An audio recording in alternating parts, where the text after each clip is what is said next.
Never be afraid. There's nothing which is known which can't be understood. And there's nothing which is understood which can't be explained. For over 50 episodes now, my team and I have brought you to the very frontier of knowledge in physics and astronomy. And still, our mission goes on. To present you with your birthright, an understanding of the universe. I've traveled the world seeking out a certain type of genius.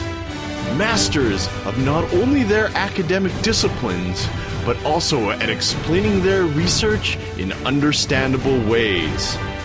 And I've bestowed upon these women and men the title of Titanium Physicist. You're listening to the Titanium Physicist podcast, and I'm Ben Tippett. And now, allez, physique!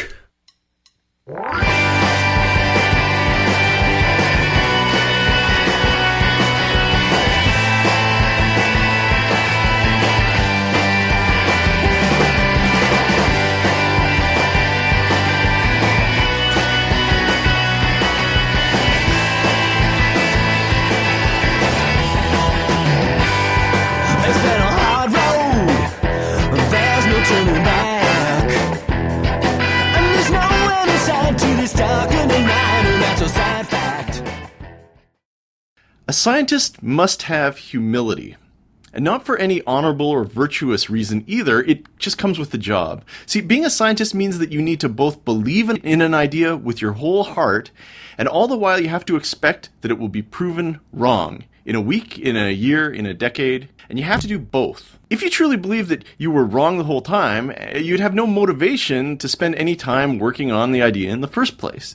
And so you have to fall in love with this idea. Only when you put your whole weight into it can you properly explore it and all of its possible consequences. And on the other hand, if you truly believe that you were infallibly right, your thinking would become brittle. You wouldn't be able to abandon incorrect ideas, and you wouldn't be doing science anymore. So a scientist has to know deep in their heart that their ambitious projects, in spite of anything they do, in spite of their diligence and effort, will probably end up failing.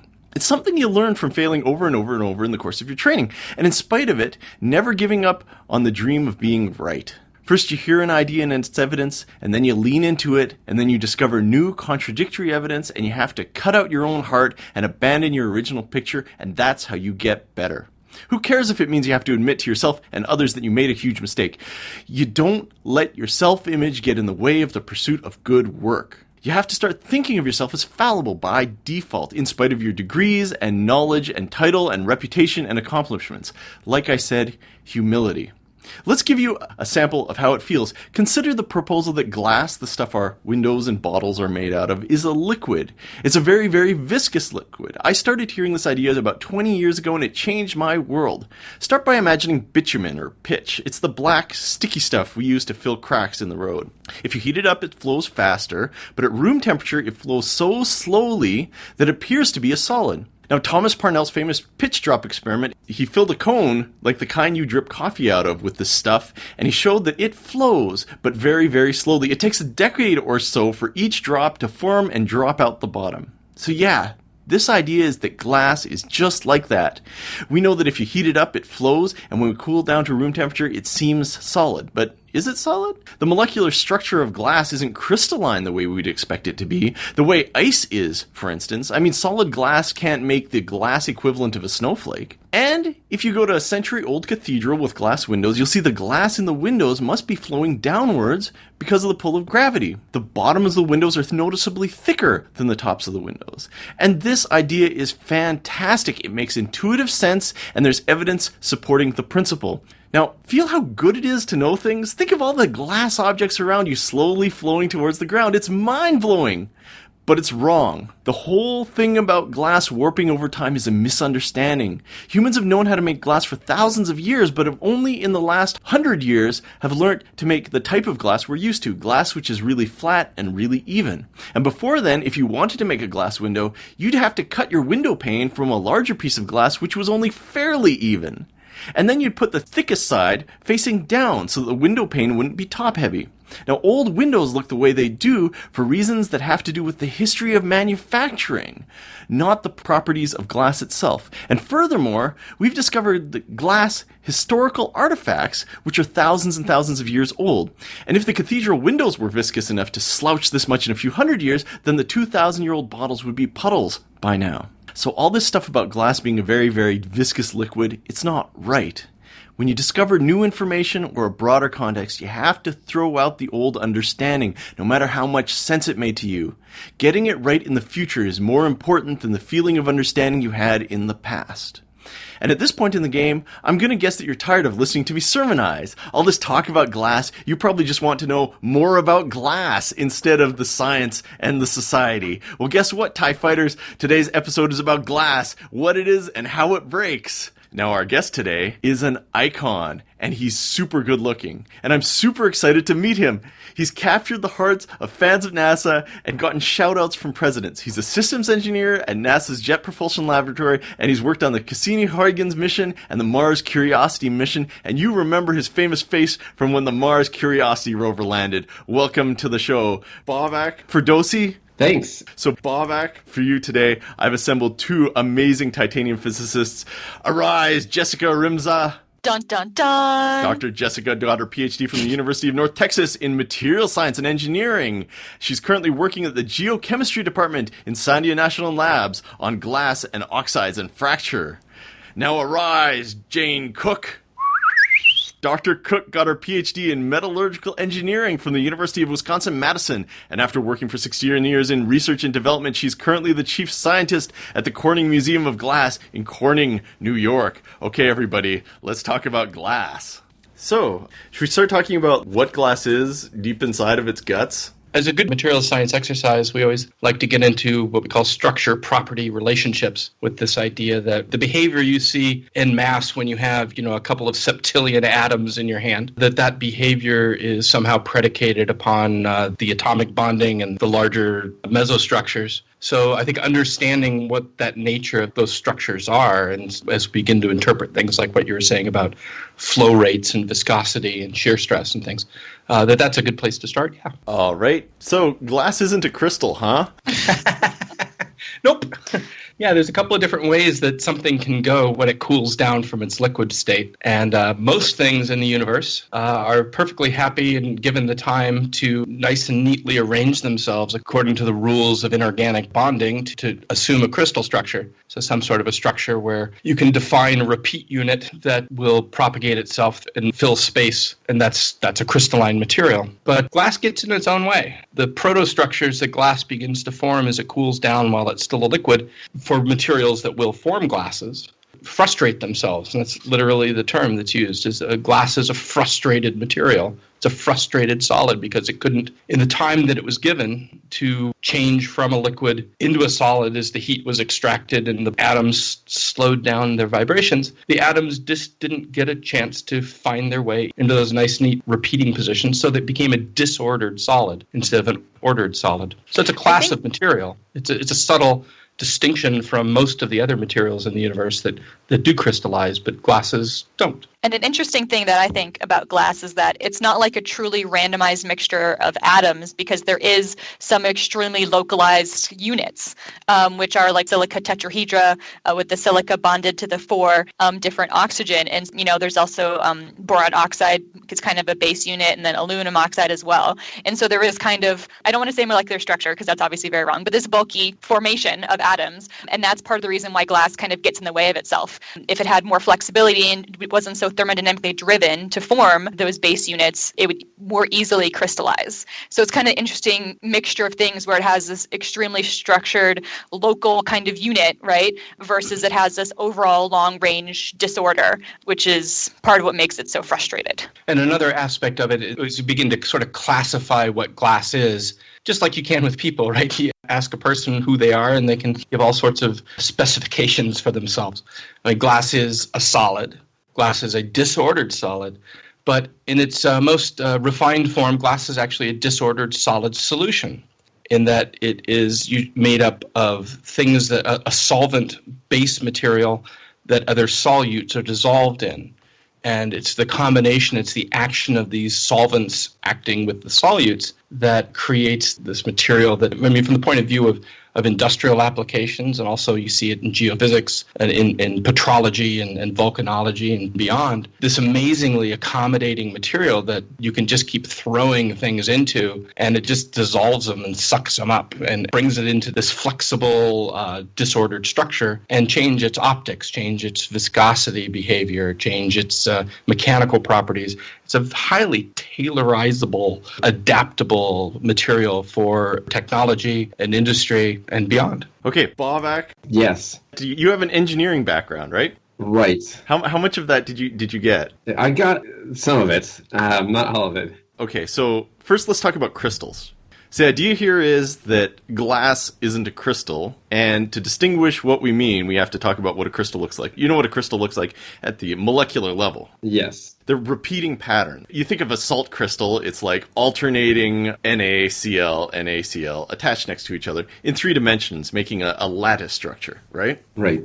So what they're saying is that this type of solid, glass, doesn't have a lattice structure. So it's solid, as in all the atoms are stuck to the atoms adjacent to them, but it's not in any type of pattern. So you don't get this nice lattice structure. So what does it do instead? This is the cool bit. Okay. Silicon oxide, is that what it's called? No, it's called Silicon dioxide. Silicon dioxide is the basic repeat unit of a silicate.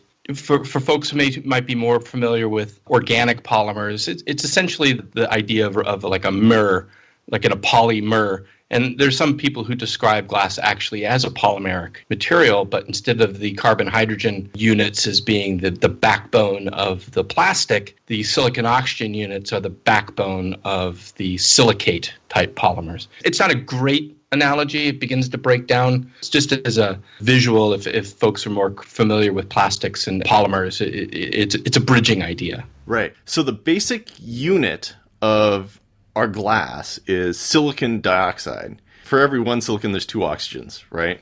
Mm-hmm. But it's more complicated than that. You get a silicon, and then it will grab 4 oxygens around it in a tetrahedron. So you get this triangular base pyramid with a silicon atom in the center of it. Okay, so we have these little tetrahedrons, okay? 2 silicon oxide tetrahedrons are going to share corners. They're going to share their oxygen molecules adjacent to each other. Yep. And so there's 2 aspects to this. The first one was what Jane said, that glasses start off as a solvent, right? So if you heat up this batch of silicon dioxide, it's going to be really, really corrosive. The oxygen molecules are just going to grab and rip apart anything they touch. And so the system can dissolve a whole bunch of other materials into it. Mm-hmm. So different types of glass, you've heard of uranium glass, right? Or lead glass. There's all sorts of different types of glass that has different macroscopic properties, the different colors, they shape differently. Lead glass you can make nice curves with. Is that the thing? So lead glass has a lot. It has what we call a long working range. So the temperature range over which it has a viscosity, or a flow behavior that is commensurate with sort of human scale ability to apply a force and stretch it and push it and move it around. With a lead glass where you've dissolved 10, 20, 30, 40, 50% by weight lead oxide into a silicate, that creates a glass that's very, very long and workable, so you can make some really lovely shapes with it, as well as getting the refractive index behavior because of the big sloppy electron behavior of a lead atom, lead ion dissolved in this stuff. But that's another story. Fantastic. So, long story short, you take your silicon dioxide and you heat it up till it melts, and then you can put whatever you want in it. But the tricky bit, the thing that makes it a glass instead of a crystal, is when you let the temperature drop down from being really, really hot to cool. Yep. So what'll happen is, as you cool the liquid, instead of being free-floating silicon dioxide tetrahedrons bouncing all around, these tetrahedrons are going to grab each other, and they're going to grab the things around it.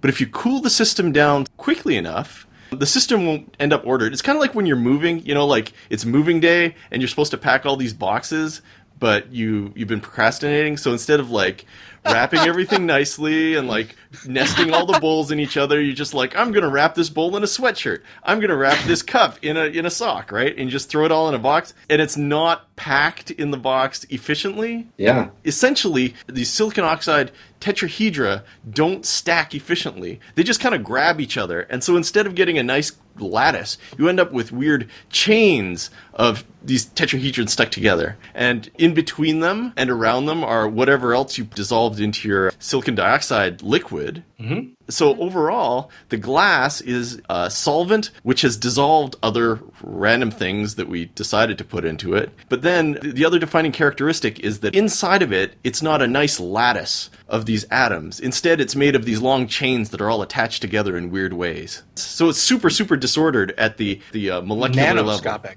Nanoscopic. Yeah, you can't see it with a microscope. I was just reading a paper a couple of weeks ago from a researcher over at Berkeley who's been doing some high-resolution electron microscopy of different glasses and has been able to show, at least in certain processed glasses, either high silica glasses or sort of the common glass, like I've got my scotch in here, the soda lime glasses, and Pyrex, the borosilicates as well, that when you properly set up your electron beam in your electron microscope and illuminate your materials properly, you can actually begin to see some, not ordering exactly, but certainly structures that are occurring in what we call mid-range order. Sort of the range of maybe tens of silica tetrahedra units and the associated solutes in between each of those units.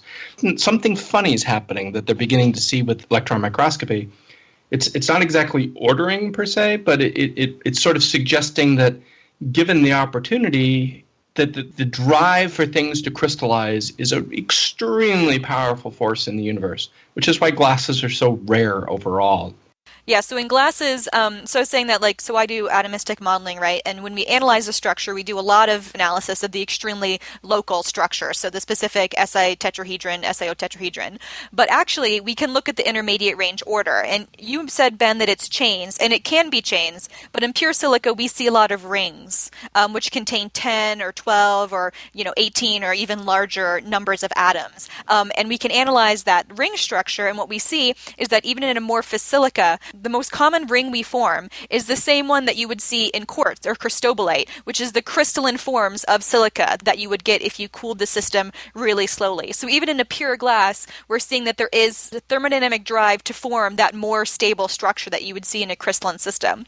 And on a macroscopic scale, you would see the same thing in the formation of glass ceramics, which is essentially an amorphous silica, and then you can heat it up again and you give the atoms the thermodynamic drive and energy they need to overcome some energy barriers, and you can actually form extremely localized kind of nuclei of crystalline material embedded within the glass. And so that's called like a glass ceramic. And there's a whole nother field of glass science which is focused on making these hybrid materials, where if you provide enough temperature or even time or compositional differences or pressure, you can actually start to form these separate embedded structures. And that can provide some more strength and stability to the glass, or really interesting optical properties because you have a two-phase material.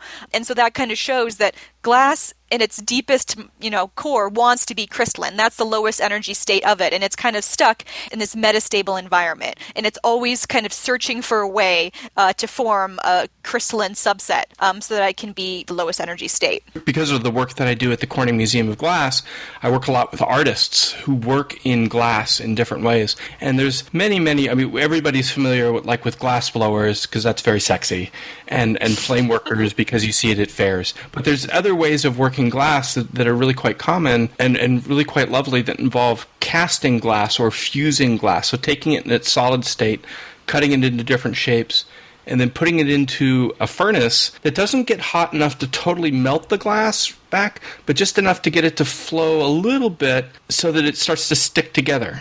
And you can make some really lovely sculptures. But what artists find is that in heating the glass back up into that range where it begins to just sort of stick together or begin to slump under gravity slowly enough in different forms and to make different castings, that range of temperature where the glass is beginning to move, and these are viscosities in the sort of hundreds of millions to tens of billions types of viscosities. That's also the range where the glass can begin to rearrange itself and begin to crystallize. So artists are constantly fighting the tendency of what's called devitrification, stopping being vitrified, stopping being glass. There's lots of folklore around it, and there's lots of really sort of strange techniques and little chemical tricks that they use to try and prevent the surfaces from crystallizing in their sculptures or in their sun catchers or their fused windows or whatever they're making. But it sort of highlights to me that on a daily basis, in a highly non-technical but very expressive basis, that tendency of glass to revert or to continue to drive itself to that structure that it really wants, which is to be crystalline. You give it that extra thermal boost by putting it into a kiln at 600 or 700 or 800 degrees Celsius, and that's enough in a typical soda lime glass to get things moving again, enough that the structures that were frozen in can sort of begin to wiggle around and find their way into a lower energy, more thermodynamically favorable state. I mean, and I think you guys are hitting the question that I kind of had, right? Which is, I want to understand what then defines glass versus a crystal, because the constituents are the same.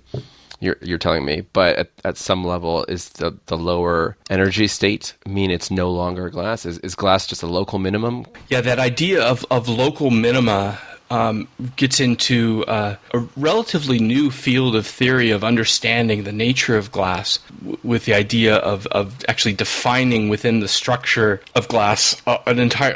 The term is actually used as landscape. That you look at this landscape of enthalpic minima, and you can see where the energies were low enough for things to sort of lock themselves down in the solid, given the fact that they have no other options. Because you've removed the thermodynamic driving force, they can't get out of those potential wells in order to move on to another more thermodynamically stable configuration. And they're also locked in topologically, geometrically. They may find themselves in an environment that would require tens or hundreds or thousands of other atoms to move in some sort of a sequence in order to jimmy things free so that some new structure can form. And this is why, like, for many, many years, the idea of glass not being a true solid, but being even like a fourth state of matter was put out there, because typically folks were used to looking at doing what's called calorimetry, where you would look at the amount of energy that's given off or taken up by a solid as it transforms from a liquid to a solid. And glass didn't seem to show that distinct peak of that moment in time when all the atoms said, I am home, and lock themselves in this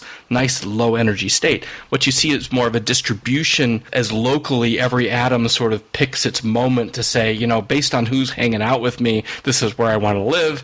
And they all sort of sit down and get comfortable with what life has given them, if you will. And that sort of manifested as, instead of this primary deep expression of energy absorption of a first-order phase transformation, they started defining something called a second-order phase transformation, which was more this slur, this distribution of energies as everybody sort of just figured out what they were going to do for the next 100 trillion vibrations. And I think part of that interesting features is that part of what makes it so hard for a glass to crystallize is actually the strength of the intrinsic SiO bonds themselves, right? So those bonds are so stable, as is the silicon-oxygen tetrahedron that form, and it's kind of a big unit, right? And you're talking about a lot of kind of rotation, and you need that whole, the oxygen bond is so unwilling to break away from its silicon to, form a new tetrahedron, that you need the whole tetrahedrons to kind of rotate and move and rearrange themselves to form the crystalline structure. But at the end of the day, if we're talking about what is a glass versus a crystal, and in my mind, it all comes down to the lack of long-range order. So once you have any sort of long-range order, once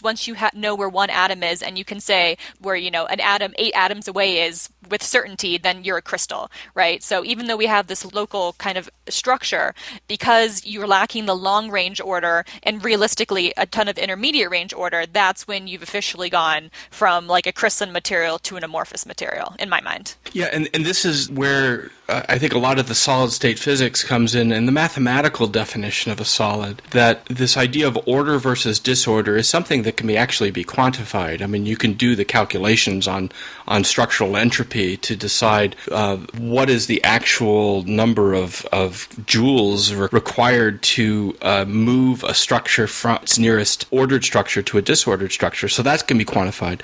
You can also quantify what's called the ergodicity. Glass is a non-ergodic material. You can't define the ergo, meaning like therefore. I can't say, if I am here, therefore there's going to be something like me a certain distance away. The deviation from ergodicity is actually definable and quantifiable as well. So we talk about glass very specifically as being a disordered, non-ergodic material, but still being solid because it still has that definable structure at any given moment where it's not flowing, it's not moving under external forces, it does sustain a shear stress as opposed to a liquid. There's this curious semantics around the idea of a solid versus a liquid, and that has to be plowed through.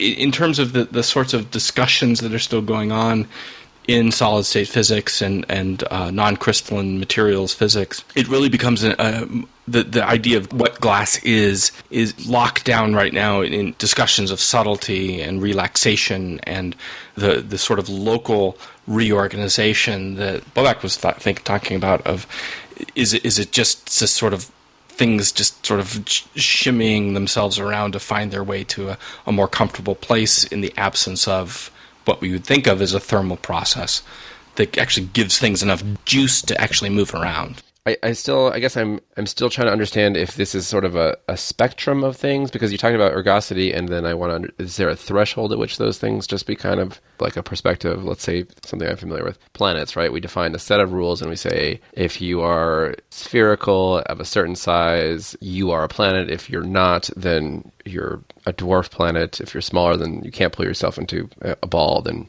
you're just an asteroid. Is that the same case here? Is that what defines a crystal?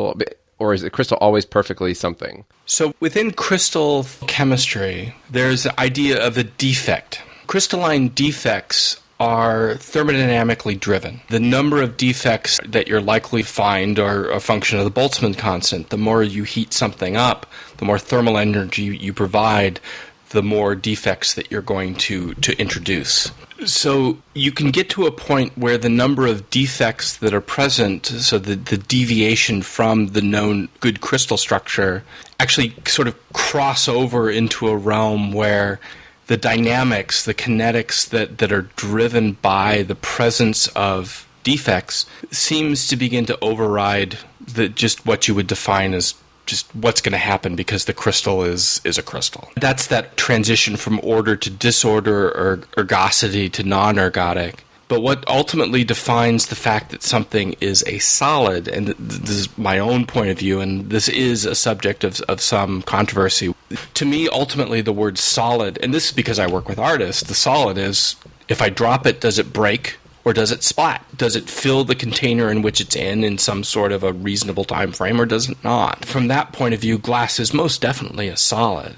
And it's solid over lifetimes of universes, right? Yes, I mean, so people are always trying to argue about the flow and viscosity and stuff, and there was a French group that did some calculation to try to figure out can we calculate the viscosity of glass, and they calculated it, and they found that it was in fact so large that if you were ever going to see an effect, that it was ever going to affect your calculation or your engineering structure or anything, it would take like tens of thousands of years. So in the end of the day, if the question is glass a solid or liquid, perhaps the answer is it doesn't matter. For the purpose of what we're doing today in our lifetimes, glass is a solid. And that's what we need to know about it, right? And that the semantics of how liquidy it may be at room temperature is just worrying about something that's just not going to factor into the safety, or the reliability of anything that we are going to make in our lifetimes. And the specific sort of physics questions that you'd be after, such as local relaxation or things like that, are esoteric enough that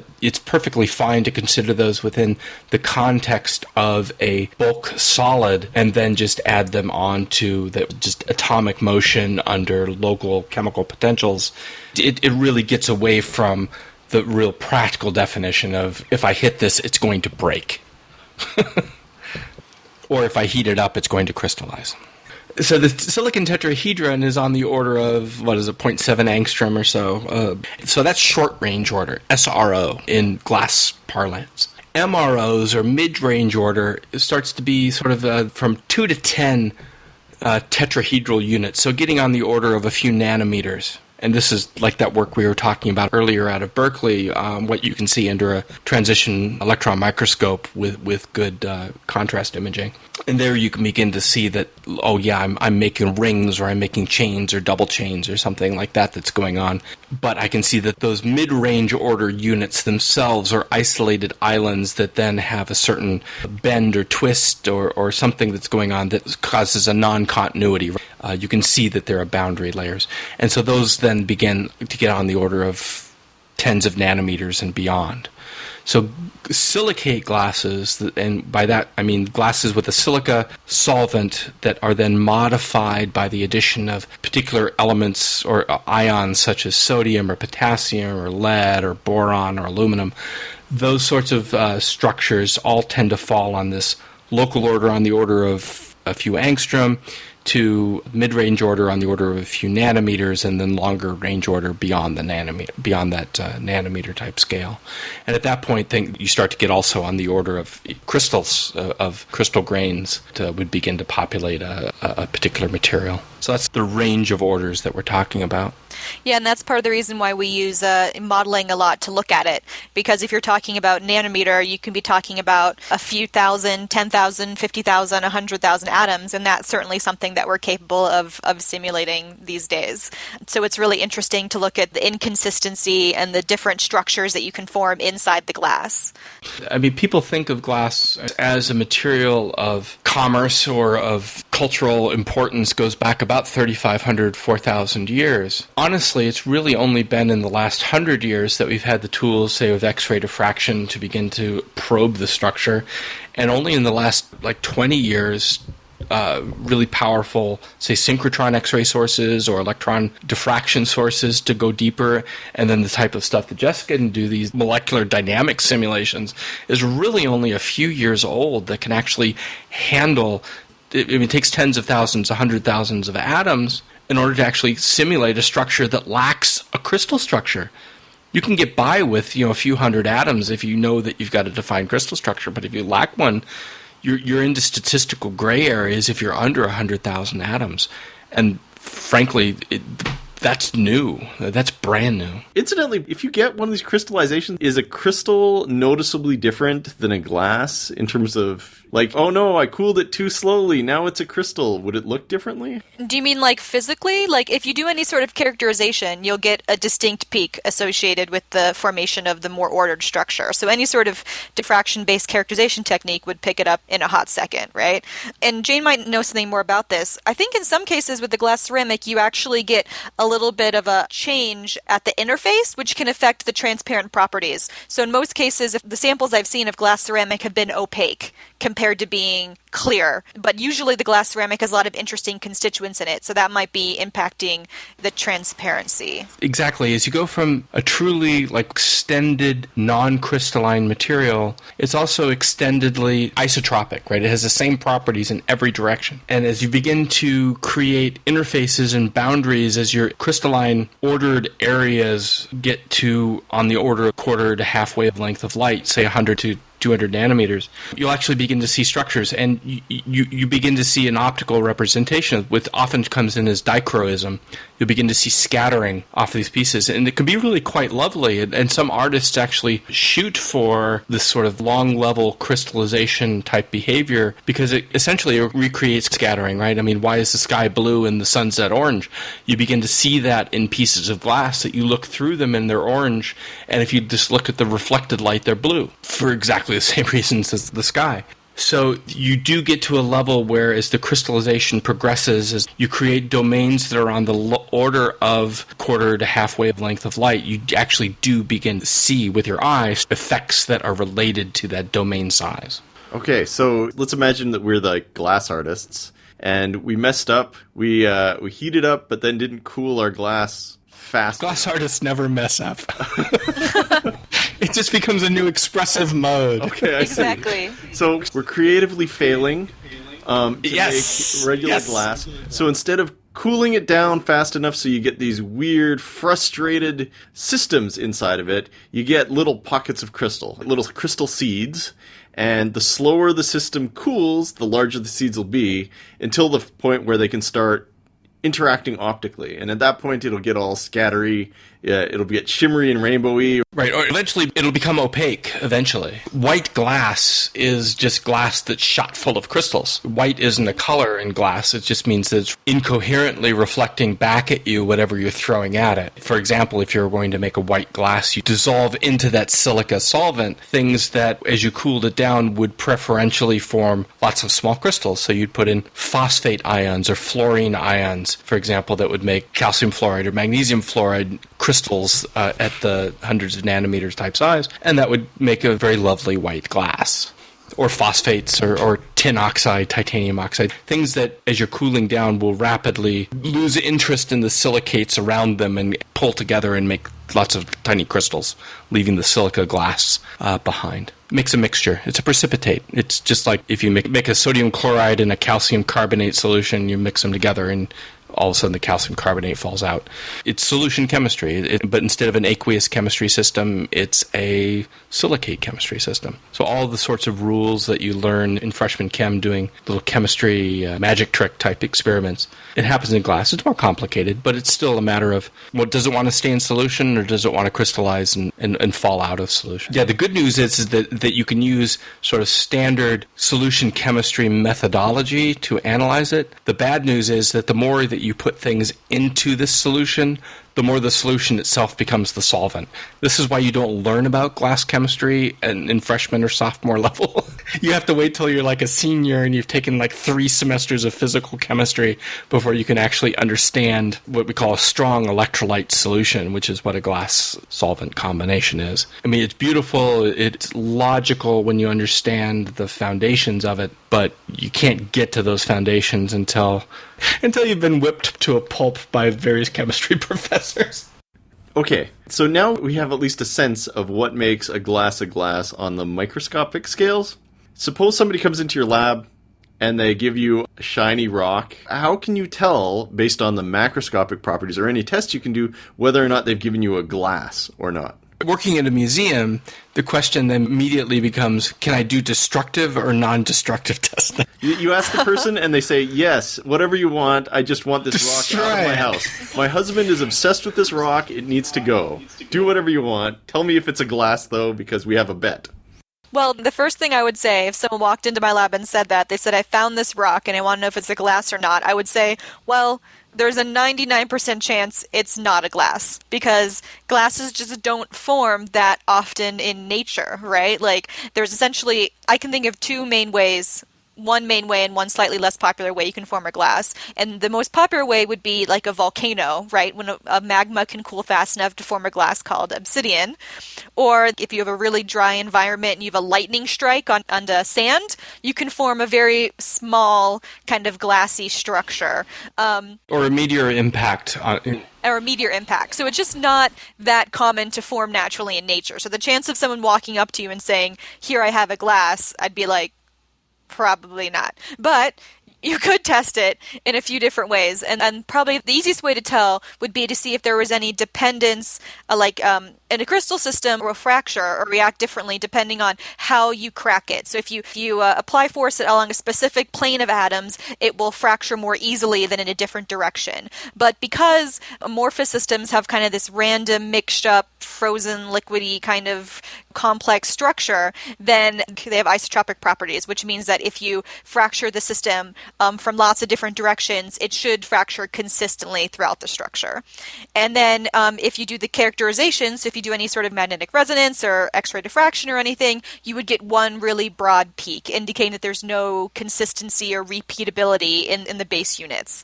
So that's how I would go about trying to decide if I had a glass or not, even though the answer would be probably no. So the first one definitely makes sense. So if you have a crystal and you hit it with a hammer, it will break differently depending on how you hit it. But if it's this glass, at the molecular level, there's no special direction.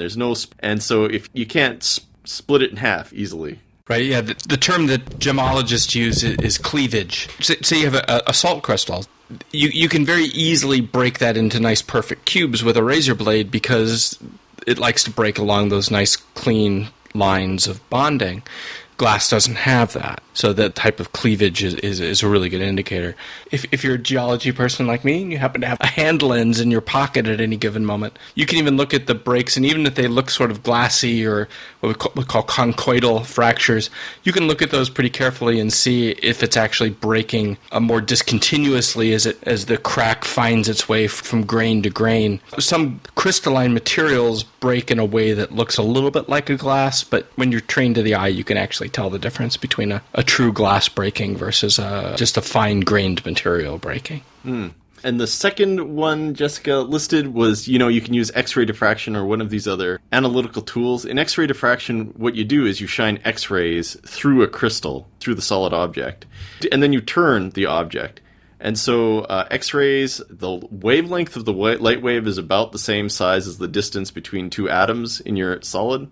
And so if you turn it, the way that the X-rays are reflected through your crystal will depend on how all the atoms inside the crystal are kind of lined up along planes or in patterns. The way the X-rays reflect through your object is going to indicate what this internal repeated structure is. But if you take a glass and you shine X-rays through it, you won't get this patterned reflection. Instead, it will just kind of do whatever it does, and it won't give any indication of internal structure. Essentially, like, you're looking for kind of a consistency or repeatability. You cancel out when multiple atoms are lined up, so you get this, distinct difference between the planes of atoms, right? But there's no planes of atoms in glass, so there's no canceling out. It's just kind of a random mixture. I mean, you usually get something. You can get one kind of huge, broad peak, and you look at it and you say, well, I don't know how far away the planes of atoms are. I can't index this to a crystal structure. It's just stuff, right? And so that's essentially what you're getting. And that comes up, I think we discussed that NMR has the same kind of characteristic because the local structure is so disordered enough that you can't index it. And that's really what kind of breaks down. So if you're looking at something and it's too broad and it's all mixed up and disordered, you're like, oh, it must be a glass then, or, some other, mixed kind of complex mixed material. So there's even coarser methods because of the way that glass cools down and the structure that it forms. Crystalline structures tend to be more tightly packed. The atoms bring themselves into positions of higher density, whereas with a glass, they get locked into more extended or expanded structures. So in most cases, the density of a crystal or mixture of crystals that forms from a glassy liquid will have a higher density than the corresponding glass.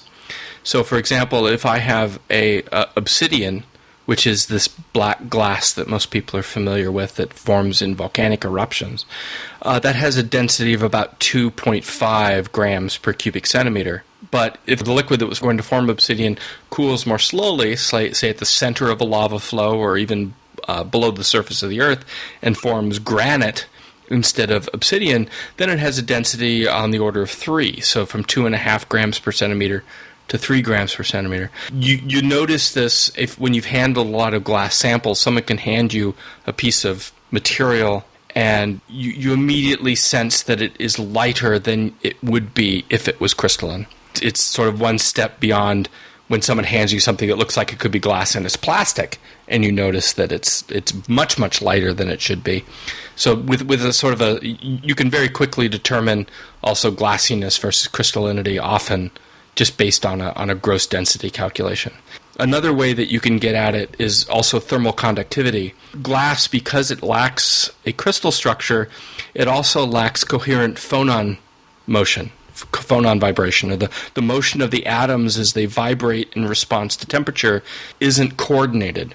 So has low, in the same way glass has low electrical conductivity, has low thermal conductivity. So when you pick up a piece of something that is glassy, again, when you're sort of sensitized to this type of effect, you notice that it doesn't suck the heat out of your hand. It feels warmer than a crystalline material that immediately pulls the heat from your hand and feels colder. And there's actually tools you can buy that will zap whatever your material that you're interested in with a low-power laser and then has an IR camera associated as well. And so you look at the thermal bloom as the heat impinges on the surface of the material. If it has very low thermal conductivity, you'll see that the heat will stay isolated, but if it has high thermal conductivity, the IR camera will see the thermal spread much more quickly. So it's a very quick, non-destructive way to look at the difference between a inorganic glass and a crystalline inorganic material. Oh man, that's fantastic. I was going to say that the density thing is like how you can tell that the person whose boxes you're moving, if they're moving house, is like really poorly organized. Because like if they haven't done a good job packing, their boxes will be poorly assembled, and they'll need more boxes to carry less stuff. And so each box. Are you moving? This is the second time you've gone to a moving analogy. Then it's the best metaphor. I have to keep coming back to it. It's really good. Moving. The second one is really neat. Yeah, like I said, it translates to electrical conductivity as well. I mean, one of the major uses over the last century of glass industrially is as an electrical insulator. There are actually societies of people that collect electrical insulators from utility poles. They're beautiful. I mean, in their own way. There's a collection here at the Huntington Library right now. Yeah. There's some beautiful examples of glass formulation, glass color. Also, there's stuff with glass insulators that have been sort of out in the sun for decades or so. And you can actually see solarization. You can see the effect of ultraviolet exposure on glass structure in the way that the colors change in the material with knock-on damage from UV irradiation on the transition metals that are dissolved in the glass. It's really lovely. One other nice thing about this is just a number of these techniques that you guys are discussing are, not surprisingly, techniques that we use in space exploration, right, to also understand mineralogy and chemistry of what we're looking at on Mars. We also look at thermal conductivity. But X-ray diffraction, right? We have an instrument for X-ray diffraction as well on Curiosity. So it's kind of a fun thing to be able to understand. So, we made the comment earlier that glasses are exceedingly rare in nature.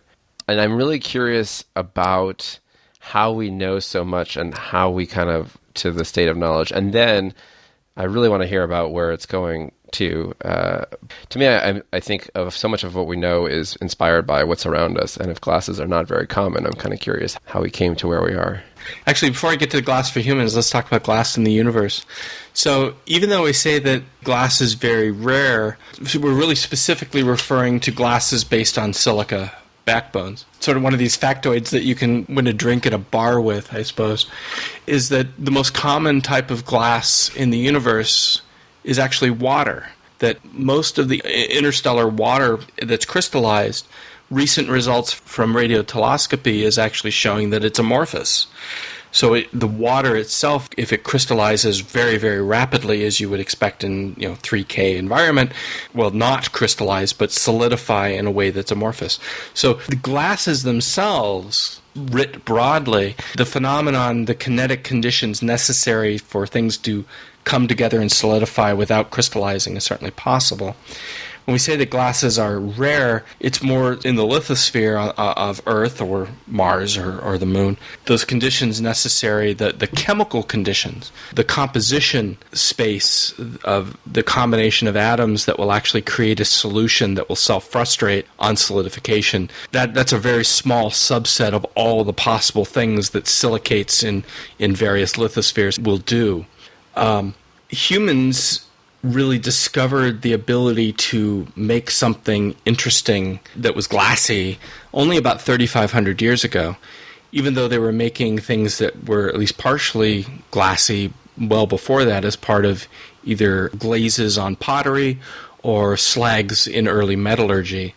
Anytime that you had the temperature to get up hot enough, and this is like above say 700 or 800 degrees Celsius, the solution chemistry would begin to run. At that point, you began to make things that when you cooled them back down, whether they were glazes on pots or fused sands for amulets or beads, you began to make stuff that was at least partially glassy. But it was only about 3,500 years ago that the right formula, the right temperature ability, and someone being smart enough to recognize that it had happened, that people began to make stuff that was predominantly glassy that didn't need a backing structure in order for them to stand alone.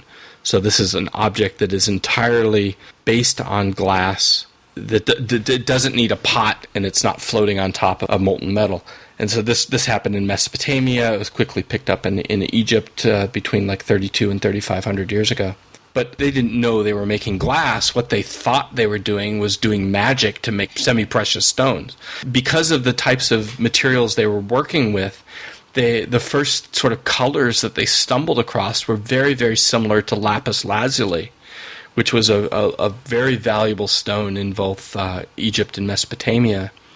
They thought they were making fake lapis, or they thought they were making real lapis, actually. And you look at the linguistics of it, they honestly thought that they had figured out how to cheat nature. And they were making it near net shape. That was the brilliance of it. Instead of having to like mine a rock from a certain mountain and then hand it to a lapidary artist and have them grind it into some sort of a shape, now they had something that they could mold and squish and shape to get it to this near net shape engineered object that they could just hand to the lapidary for a little finishing work, and they were done, and save 6 months of work. So it was absolutely an engineering and economics type of discovery that really led glass to become more valuable. But it was almost 1,000 years before that glass changed from these sort of opaque, deeply colored objects into something that was transparent. And there again, though, the value was now, okay, we went from something that looked like lapis or jade or carnelian, and now it actually looks like quartz, or it looks like diamonds. So glass's value for thousands of years was really in its ability to look like something that it wasn't. It was its mimetic properties, petromimetic properties, that it was a shapeable rock that you could put into some sort of a form. Once you understood the solution chemistry, you could make it orange or red or green or yellow or blue or whatever you wanted it to be, because you knew what to add into it and maybe what prayers to utter in order to get just the right color. But that was the history of glass for many, many years. It was about the optics of it and certainly its appearance, but much more it was about its formability. It's the fact that it had a working range. Because most materials, when they're a liquid and you cool them down, they go from being this like centipoise liquid to suddenly freezing and becoming a rock. The fact that you had something that would go through this long transition of workability, of viscosities from 1 billion poise to 1,000 poise, that you could control if you knew what you were doing, if you had a skill set, and you could almost throw it like a pot, but at the end of an iron instead of on a rotating wheel. That was a huge engineering and materials processing innovation that really held sway for thousands of years. It was only in the last 150 years, with the advent of intentional chemistry and the discovery of the periodic table and reclaiming from alchemy the solution chemistry of, if I put this in and it changes the properties in such and such a way, that's a good thing. So I can put in the uranium and it makes it look weird. I can put in the lead and it makes it long and high refraction and high dispersion. That sort of understanding is really only about 100 years old. Any other questions, Bobak? Well, I was curious where it's going. I mean, like, what will so, for example, the computational physics of glass, I'm curious what, Jessica, you think that's going to lead to? Well, improvements in the ability to simulate, the structures and properties of glasses and stuff is really kind of designed so that we can identify specific structural elements, which are the strongest or have the best optical properties for a certain application, and then essentially designing, experimental glass systems which take advantage of what we identified computationally. So it's sort of this idea of building and designing a glass from the atoms all the way up. And that way we can investigate, a large compositional range or glasses with unusual purities, or that would be difficult to create experimentally before we go through the effort of figuring out all of the different processing details. First, we can see if we want the glass and if it's useful and if it meets our needs, and then we can start to create it in and of itself. So that's kind of the future, is trying to combine, in my opinion, is the combination of the computational and experimental methods to really have precisely tailored glasses which can meet a lot of different engineering needs. So when Jane talks about like the ability to put all sorts of different elements inside the glass, that's really kind of the power in specifically getting a glassy material that you want. I mean, as long as the system remains, vitreous or amorphous, you can put a lot of weird stuff in glasses. And that means that you can get a lot of interesting properties that can fit a lot of different applications. I think the development of like Gorilla Glass as an example on the surface of, phone screens and stuff has really highlighted that glass can fit in a lot of places and be a very reliable, material for a lot of optical applications and stuff, and we're only getting better and better every year. So the more we can tailor glasses, the more I hope we're going to see a lot more glass in a wider variety of systems and engineering applications, where before, the brittleness of glass or issues with reliability or developing glasses, hopefully that we're going to see a lot more glass in a lot more interesting places. What was really interesting, you mentioned Gorilla Glass, and I was reading an article about that recently, and what was really interesting to me is the fact that they're still very reliant on trial and error, that it wasn't a clear, like, I run this equation, I do some analysis, and then I figure out the exact ratio of things to put in there, and I follow this process and it's done. I mean, it is for the ones that come out of, but to figure out the next generation of that glass, some of which of it was still trial and error, that was kind of fascinating to me. Yeah, I've heard it been said that the development of specific glass compositions for many years and decades and generations has been more of an art rather than a science. So it's kind of, someone has a feeling or they've noticed a trend, and so they're trying to incorporate that. And that's still, because glass is so complicated, I think we're a while away from being able to say, no, it's all completely scientific. But especially with the computational ability to look and see, okay, what is it about this glass that's giving us a property it's want, and how can we exploit that to its fullest extent, right? So I think eventually, now that we have the tools to analyze the glass on such a fine scale, we're getting closer and closer to a point where we can actually use science, combined, of course, with scientific discovery and all those wonderful things that Ben was talking about at the beginning, in order to come up with glasses that are exactly what we want, rather than having to kind of wait for a mixture of fortuitous ideas and everything and to come together to create just the glass that we want. Yeah, I think that there's an angle on that, especially, like, say, related to the current generations and next generations of Gorilla Glass, as an example, that you might be able to predict that, okay, if I put this much of different constituents into that glass, I'm going to make such and such a structure. But the reality of how that particular structure is going to respond to an extended stress field, if I push on it in a certain way or I drop it in a certain way, that's very difficult to predict. And Jessica, you can go into this in great detail, I know, what a crack is and how a crack actually interrogates a structure bond by bond as it moves from one side of a material to another is an enormously complex decision-making process that those atoms have to make.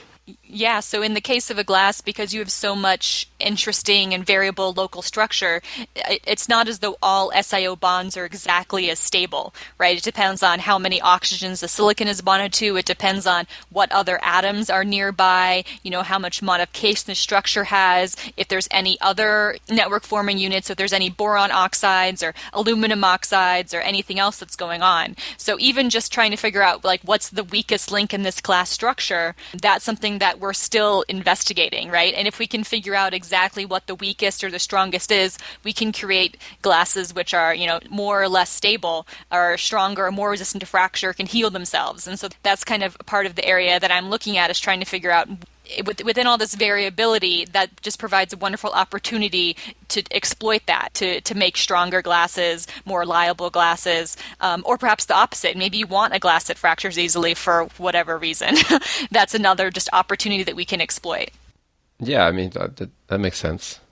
I think of like car windows, right? They're designed to shatter in very specific ways so that they break away from you, right? And things like that. So that makes sense that there might be ones that you do want to have predictable failures, I guess. Mm-hmm. Yeah, so in my case, that ties a little bit back to the fact that I'm in a geochemistry department now, so in terms of fracking, they're really interested in being able to predict how systems which contain silicon and oxygen, how that they break specifically so that we can predict, what fracking is going to do when it's performed in the subsurface, and making sure that we're doing that as safely and as economically as possible. So that's a case where you really kind of want to promote a very specific type of fracture while avoiding other types of fracture. So even when we're talking about the stability of different SAO bonds in the structure and their variability and et cetera, there's a whole nother aspect that can really affect the stability of the system itself, and that's the environmental factor, right? So none of the glass we're talking about anywhere exists isolated from the surrounding environment. In some case, even just the presence of mere water or like a humid environment can have a huge impact on how the glass responds. So if you imagine, you have a fracture and you zoom all the way into the very tip where you're looking at an individual broken bond. If you introduce water into that system, it can react and it can promote the fracture or the breaking of different bonds, right? Because the water wants to form, an SiOH system, and under high stress, it can actually promote the movement of the fracture, the crack propagation rate through the system. And then the question becomes, okay, so if that's just water and let's just say pure SiO2, what happens if the water has sodium atoms in it, right? What if the water has sodium and so does the glass? Do they exchange back and forth? How fast do they exchange? Do they promote breakage or not promote breakage? And that's another kind of tool in our toolkit that we can look at to see, okay, what is the effect? And if we know what the effect is of different compositions of both the environment and of the glass, can we use that to design even more specialized systems or to understand what happens in even more extreme environments? And if we know what happens in extreme environments, then we can design glasses which can be stable and we can, introduce them into another use, engineering application essentially. Such as nuclear waste disposal, for example. Yeah, so nuclear waste glass is a fantastic example of a case where they just put everything in the kitchen sink into glass, right? So it's a sodium borosilicate, but then they also put in like 28 or more.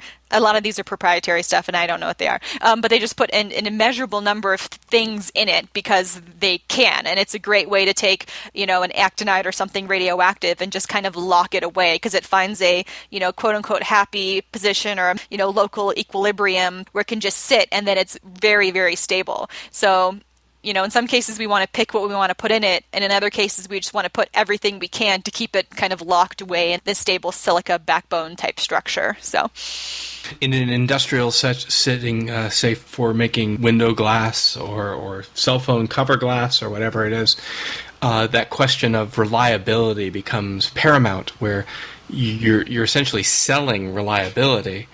And so being able to quantify what's the likelihood that a impact of a certain level is going to cause the glass to fracture or not fracture, being able to quantify that is very important. And then being able to, after the fact, to be able to look at what actually happened and say, that's my fault as a manufacturer, that's your fault as a consumer, can become a very important thing as well. If you're testifying as an expert witness, for example, in fractography, to being able to say that this is your fault, this is my fault, that discipline is very important. But then also looping that back into glass composition and glass processing research and manufacturing development to make glasses that are as reliable as possible because of their formulation or the uniformity that they're manufactured, that can be a big thing as well. So when I worked for Corning, the gentleman who ran our mechanical properties lab, his job was to direct people to break things. The quote that he had up on his door was the motto of the American Paleontological Society, which in Latin, fake Latin, but still Latin, is frango ut padafacium, which translates to I break in order to reveal.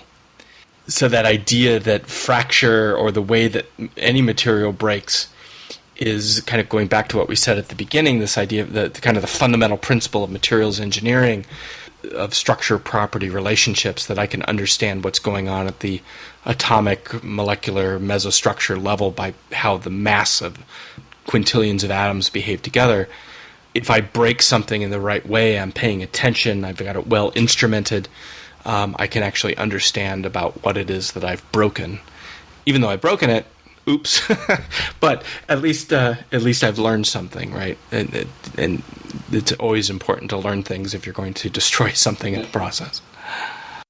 We had a speaker just a few weeks ago from NASA, and he was talking a lot about the reliability of the windows on the International Space Station, which is obviously a case where you want extreme reliability, which brought up an interesting point that because it's such a large piece of glass, it's really hard to predict the reliability because the glass will always fail at the weakest point. So it's the weakest link theory.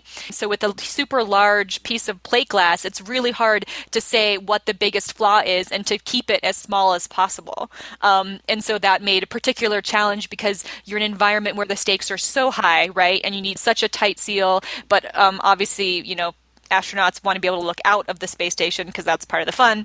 So you want to use a glass. And so I thought that was an interesting thing that they, you really need to have something so perfect and so pristine and the margin of error is so low that it makes a challenging environment even if you're just making a window. So I thought that was an interesting thing that I hadn't considered.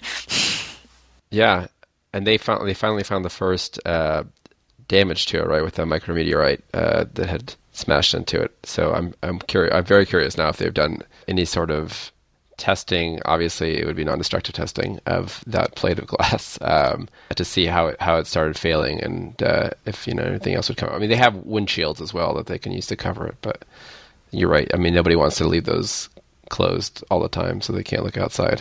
And you can't call the local, AAA glass service to come and change out your front window. One day it'll be that way. One day we will. I know that at least some of those windows are actually made out of pure fused silica. Corning Incorporated has made a number of windows, actually going back to the Gemini projects, of a lot of the early spacecraft. So that one way that they get around the reliability issue is to get rid of anything but silicon dioxide, so that you have essentially the strongest, most reliable, least opportunity for any sort of process deviation to introduce any risk into the material. Yeah, that's an interesting trait that you could say applies maybe in a lot of what we do, which is to think about not necessarily the best solution, but the most predictable and understandable solution is often the winner. Our wheels, for example, on the rover come from a solid block of aluminum in order to ensure that there's no welding or any other things. But you could certainly consider going to much fancier things or doing other things that might be stronger, but would have some unpredictability in the process or some failure mode that you hadn't really fully considered. You want something that is as simple as possible, that references as much as possible just the fundamental physics of atomic attachment, right? The thing that we've studied the most, that we understand the best, with as little human intervention between you and those bonds as possible. That's right. It wouldn't surprise me that some of the facilities they have up there, that they wouldn't be looking at other materials for the future, right, that are still... I mean, I'm still waiting for the transparent aluminum revolution, guys, that I saw in Star Trek 4. I wouldn't hold your breath on that one. But yeah. Let's talk about quantum mechanics. Transparent electrical conductors are a problem. Do you guys know of any sort of testing? I mean, I know that they've done testing of formation of crystalline structures in microgravity, but I'm not familiar if there's any sort of similar such tests for glass. And if not, let's propose one, guys. Yeah. So there has been some on-orbit studies of glass formation, but they've been directed toward this point that we brought up early on about glass's corrosive nature, that whenever you melt glass, typically it has to be in something. And if it's in something, chances are it's interacting with it because glass is such a corrosive material. And actually, this gets back to my space cred. My doctoral dissertation was actually done under NASA Graduate Research Fellowship through the Microgravity Program down in Alabama, nominally to study glass formation in containerless, so floating, laser-heated floating globules. So if you remove that container, if you remove that surface contact in terms of both contamination, but also the geometrical contributions to crystallization, that the surface of whatever it is that you're crystallizing in can actually promote nucleation and crystal growth. So if you can do it as a floating globule, then that's a good thing if you're trying to make a more stable glass, a cleaner glass, a more uniform glass. So some research has been done on that, and it definitely points to validating the hypothesis that cleaner glass, less contact, definitely makes for a more stable and really curious structures. When we talk about these mesostructures, things can be different depending upon whether it's had that templating possibility off of whatever it is that it's inside of. You can actually get different types of glass structures. They're still glassy, they're still non-crystalline, but different mesostructures developing, mid-range order structures developing. Not as a catalyst, you mean, but just from the interaction with a solid surface. Yeah, it's not exactly a catalytic reaction. Right. Geometry will promote crystallization. Anything that gives a little bit of a push out of that potential well toward the ordered state. As an example, you can see it in you pour soda water into a dirty glass, and you get bubbles streaming off from the particular dirty points. Yeah. The carbon dioxide is nucleating and precipitating at the dirtiest parts of the glass. So the glass itself will crystallize at the points where it has the sharpest points, for example, or where the chemistry is favorable. It's not exactly catalytic, but it certainly is This is like additional what they do energy. with champagne glasses, right, where they etch in order to create the bubbles. Right. Okay. Yes. Hey Jane, Yep. if I had a glob of molten cooling glass and I put like a source of ionizing radiation near it, would like the nucleation form along the Ooh. trails of, That's a good question. Like would you get little beams of crystallization in your glass? I don't know if you get crystallization or if you actually would deter it. It's a relatively rare form of natural glass, but the term is metamict, METAMICT. So you can actually amorphize a crystalline material by doing enough knock-on damage with like alpha particles, for example. So you can get in there and just disrupt the structure so much with momentum damage by particles that you can amorphize it. So you're sort of saying, kind of boosting the local amorphization with momentum. That would do it, yeah. I don't know. That's kind of cool. Huh. My son plays with technetium a lot in graduate school. Maybe we could get him to do something. What else is there to mention? Let's see. Is there more glassblowing space to talk about? Only that no one's done it yet. Oh yeah, I suppose. but it's kind of an interesting fluid mechanics problem, I suppose. You start getting into what happens when you have this high viscosity material, very high surface tension material, but then you turn off density. You turn off a directional gravitational field. How does that change the ability to form the glass?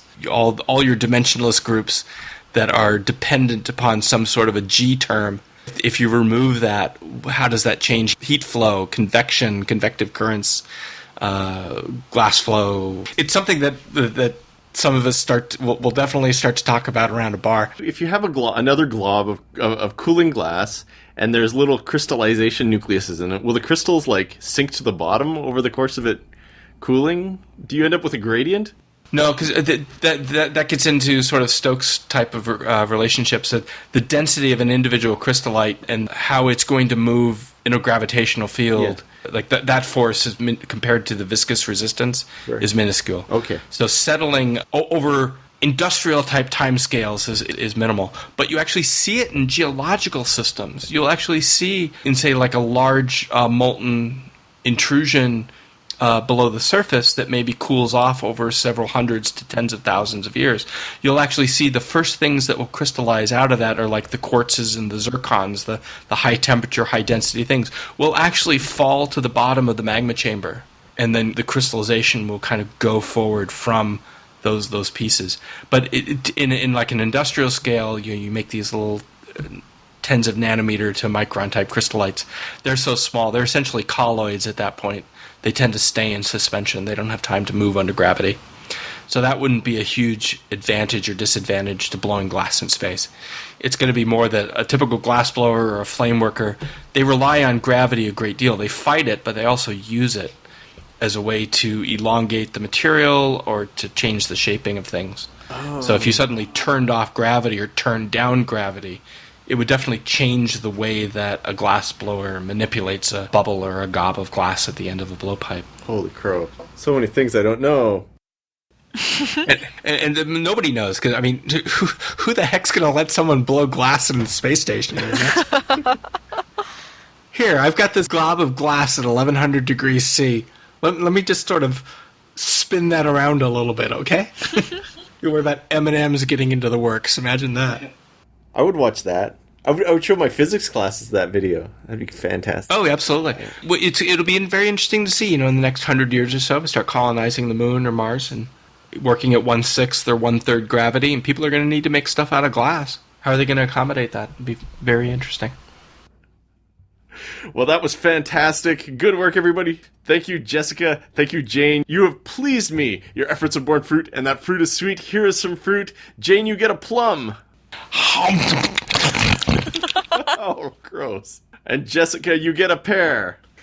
Crunch, crunch, crunch. All right. I'd like to thank my guest, Bobak Ferdowsi. Thank you for coming on our show. I hope you had fun.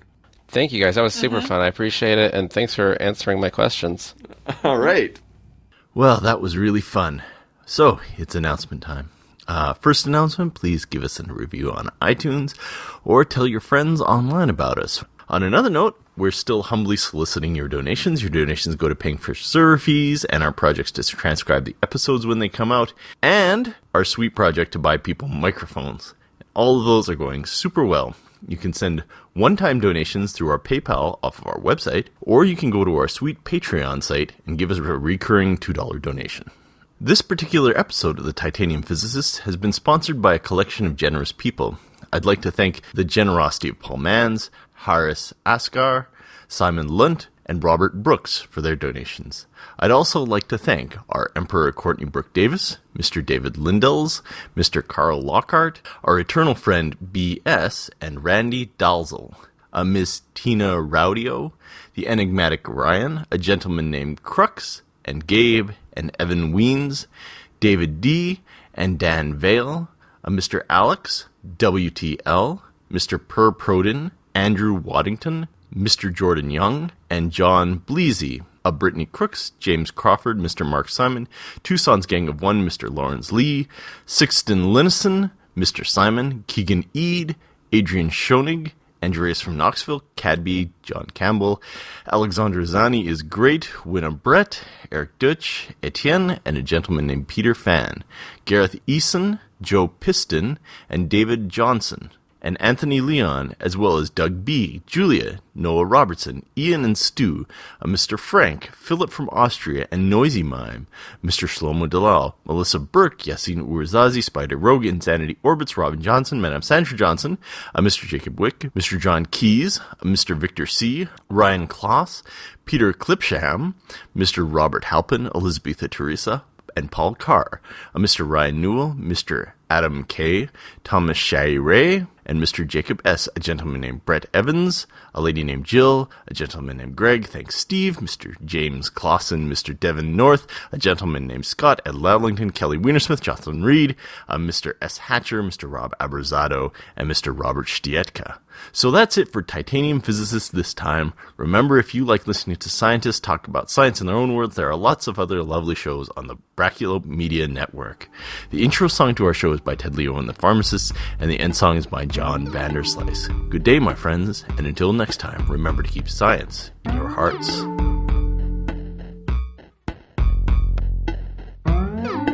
Angela, don't be mad. There's something I gotta tell you, dear, before you come back here. I lost your bunny. I let him out of the cage. He was eating spring mix on the carpet. Jumped through a window out into the haze. Hop down Magnolia Boulevard. No way he'll survive.